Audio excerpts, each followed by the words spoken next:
Bienvenue sur Africa 24 dans cette nouvelle édition du Morning News. Voici les titres de l'actualité. L'investiture de Félix Tshisekedi attendue à midi en République démocratique du Congo au palais de la nation de Kinshasa. C'est la première passation pacifique de pouvoir d'un président à l'autre depuis l'indépendance de la RDC. Quel bilan au Libéria du président George Weah un an après son élection? Réforme foncière, gratuité de l'université, moralisation de la vie politique. Nous ferons le point dans ce journal. Des habits à partir de bouteilles plastiques, c'est possible. Une initiative éco-responsable expérimentée notamment en Égypte afin de pallier à la culture du coton beaucoup trop énergivore. La prestation de serment de Félix Tshisekedi est prévue ce jeudi au Palais de la Nation. Félix Tshisekedi, dont la victoire demeure toujours non reconnue par une partie de l'opposition. Il va succéder au chef de l'État Joseph Kabila en place depuis 18 ans. C'est la première passation pacifique de pouvoir d'un président à l'autre depuis l'indépendance de la République démocratique du Congo. C'est un reportage de Jacques Amboka.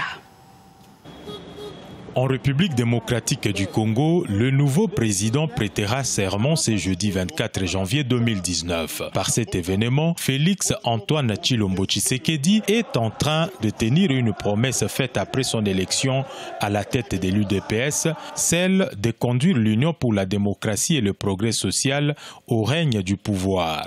C'est aussi avec loyauté que j'assumerai chaque jour, au cours des années à venir, pour porter le parti au pouvoir dans le but d'instaurer la démocratie et l'état de droit. Un état basé sur le respect de la suprématie de la Constitution sur tous, avec un pouvoir judiciaire réellement indépendant. En République démocratique du Congo, la succession à la magistrature suprême n'a donc été que belliqueuse. Kassavubu, premier président élu en janvier 1960, a été renversé par Joseph Désiré Mobutu en 1965. En 1997, soit après 32 ans au pouvoir, le maréchal Mobutu sera à son tour renversé par Laurent Désiré Kabila, le père de l'actuel chef de l'État. C'est lui que les Congolais appelaient Mzee Laurent Désiré Kabila, est assassiné dans son bureau en 2001. Pour sa succession, le consensus sera fait autour de Joseph Kabila Kabange, qui, à 29 ans, est propulsé à la plus haute fonction du pays. Et nous voulons maintenant, comme cette alternance, comme la démocratie est maintenant consolidée au sens vrai du mot, que le président entrant qui va venir puisse suivre les mêmes pas et qu'on puisse avoir des élections d'une manière permanente et que ça puisse maintenant être d'une manière, d'ailleurs, je dirais, instantanée. On sait que 5 ans après, quelqu'un d'autre peut postuler. Beaucoup sont impatients de vivre pour la première fois une passation pacifique du pouvoir qui se fera entre Joseph Kabila, le chef de l'État sortant, et Félix Antoine Tshilombo Tshisekedi, le vainqueur de la présidentielle du 30 décembre 2018. Il a soulevé d'immenses espoirs. Un an après son élection à la présidence, les Libériens font le bilan des engagements pris par le chef de l'État, George Weah, depuis son arrivée au pouvoir. Des populations qui attendent beaucoup dans ce pays marqué par plus d'une décennie de guerre civile et qui peinent à se remettre des bouleversements socio-économiques consécutifs à l'épidémie d'Ebola. Ange Bijou-Nomenio. 22 janvier 2018, il y a un an de cela. L'ancienne gloire du football George Weah prenait la tête de son pays, le Libéria, en tant que président de la République. Son élection avait suscité de grands espoirs avec l'annonce d'un vaste plan de lutte contre la pauvreté. Mais les promesses de campagne tardent à se réaliser et l'espoir des populations finit par céder à de l'impatience. C'est essentiellement une question notamment de gouvernance, parce que tellement de chantiers à reconstruire. Le Libéria est sorti d'une guerre civile de 15 ans. Donc en 2003, avec l'arrivée notamment de Hélène Sirleaf, après une mission des Nations Unies, Hélène Sirleaf était dans un chantier de transition démocratique. Donc Weah doit axer son mandat sur le développement. Donc les attentes sont tout à fait nombreuses par rapport aux exigences des populations actuellement au Libéria. Selon des études, 80% de la population libérienne vit avec moins d'1,25$ par jour. Cette situation est notamment due à une inflation que le gouvernement peine à contenir et une économie profondément fragilisée par 15 années de guerre civile. À cela s'ajoute l'épidémie d'Ebola qui a sévi dans le pays et la chute des cours des matières premières. Il y a quand même des raisons d'espérer. Parce que le premier mandat de Georges Weah actuellement, le mandat qui est en cours, c'est un mandat notamment qui s'inscrit dans une mesure de transition. Donc Georges Weah doit notamment mettre les fondamentaux, faire des véritables réformes institutionnelles et réglementaires. Et évidemment, c'est dans 4 à 5 années que les résultats seront plus visibles.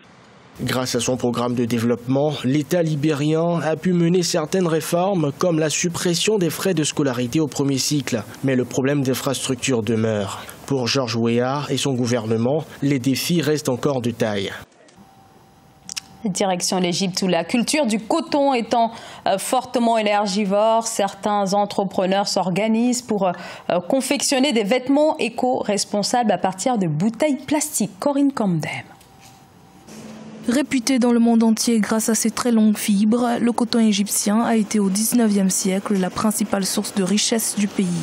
Mais des décennies d'une concurrence internationale virulente face notamment au coton à fibres courtes, bon marché et très prisé par des mastodontes du textile, ont mis à mal la filière égyptienne. En Égypte, l'usine Pharaoh's Polyester Staple Fiber a décidé de s'adapter en utilisant des bouteilles en plastique recyclées pour produire de la fibre de polyester, une alternative moins chère au coton. L'utilisation du coton a diminué de manière importante. D'abord parce qu'en Égypte, on plante moins de coton et au niveau mondial également. Pour les fabricants de textiles, le polyester est une alternative moins coûteuse au coton. Produire du coton est coûteux et énergivore. Un jean nécessite entre autres 2 kg d'engrais chimiques et consomme l'équivalent de 25 litres de pétrole selon l'Agence de l'environnement et de la maîtrise de l'énergie. Pharaoh's Polyester fait partie des rares usines de recyclage émergentes qui réutilisent des bouteilles en plastique pour fabriquer la fibre polyester. Les propriétaires d'usines de recyclage estiment que ce tissu moins coûteux peut combler le déficit d'approvisionnement causé par le déclin de l'industrie cotonnière historique en Égypte. Les gens doivent comprendre la valeur de cette bouteille. Vous pouvez confectionner des vêtements à partir de cette bouteille, même si vous ne pouvez pas l'imaginer. Vous pouvez créer des costumes à partir de cette bouteille. Vous pouvez créer des chemises et des pantalons. C'est parce qu'un pourcentage de polyester s'y trouve. Cette bouteille porte les mêmes gènes que le coton naturel. C'est pour ça qu'au lieu de la jeter, nous l'utilisons. De 2017 à 2018, le prix du quintal de coton est passé de 3 000 livres, soit 145 €, à 2 700 livres, soit 130 €. Les efforts récents du gouvernement égyptien aident à augmenter la production, mais les fabricants affirment que malgré la baisse des prix, l'achat de coton reste cher. C'est ici que la fibre de polyester comble un vide. Le polyester fabriqué à partir de fibres recyclées est de plus en plus demandé sur le marché et vient s'ajouter au tissu autrefois en pur coton utilisé dans le textile. Des habitants encore sous le choc après l'attaque qui a visé la mission de maintien de la paix au Mali. Ça s'est passé dimanche matin à Guelok, à 250 km au nord de Kidal, dans le nord-est du Mali. Des hommes armés ont pris d'assaut des points de contrôle et la base du contingent tchadien de la MINUSMA. Le bilan est lourd, 10 morts et 25 blessés. AQMI affirme avoir mené cette opération meurtrière. Une nouvelle attaque qui frappe le Mali. Elle vient rappeler que les groupes armés terroristes ils sont toujours très actifs. Le récit d'Aïssatou Bari. Au Mali, depuis la recrudescence des violences, les forces de défense effectuent désormais chaque jour des patrouilles autour de Ménéka et de ses environs. Une occasion de sensibiliser les populations et les exhorter à plus de vigilance. C'est le cas de Mélanine Domadi, qui travaille actuellement pour la police des Nations Unies. Lieutenant à la police tchadienne, elle est stationnée près de la ville de Ménéka, dans le nord-est du Mali, où elle assure la sécurité des populations. Une fois, j'étais en patrouille, j'avais vu une femme qui était démunie. Elle était enceinte. Elle cherchait à regagner le centre de santé. Comme je suis une femme, c'est le devoir aussi d'une mère de voir une femme qui a un travail. Donc ce jour, je l'ai aidée. Je l'ai pris dans la voiture, je l'ai conduite au centre de santé. Elle était admise là-bas. Récemment, 10 soldats tchadiens de la force de maintien de la paix ont été tués et au moins 25 blessés alors qu'ils repoussaient une attaque d'assaillants armés près d'un village dans une autre partie du nord du Mali. Pour la population, les patrouilles doivent se faire à pied pour plus d'efficacité. Patrouille qui se fait avec des véhicules. Moi, si je suis un malfaiteur, je vois votre véhicule, je me cache. Vous me dépassez, vous n'allez pas me voir. La patrouille, nous, on veut que ça se fasse à pied. met en véhicule l'ennemi, le bandit, il est informé, et puis il quitte votre champ d'action, il va se cacher, il va commettre son forfait. Le Mali fait face au terrorisme depuis que les rebelles Touaregs et les islamistes alliés ont pris le nord en 2012. Malgré les efforts, les attaques ne cessent de s'intensifier, tirant parti des rivalités ethniques pour recruter de nouveaux membres. Après la politique, la chanson pour l'ancien président sud-africain Jacob Zuma. Il a récemment annoncé sa toute nouvelle carrière dans la musique. Elle débutera en avril avec au programme des chants sur la lutte contre l'apartheid. Vinanodin. Commémorer le rôle joué par les chansons de libération dans le mouvement anti-apartheid, c'est l'objectif que s'est donné la municipalité d'eThekwini en Afrique du Sud.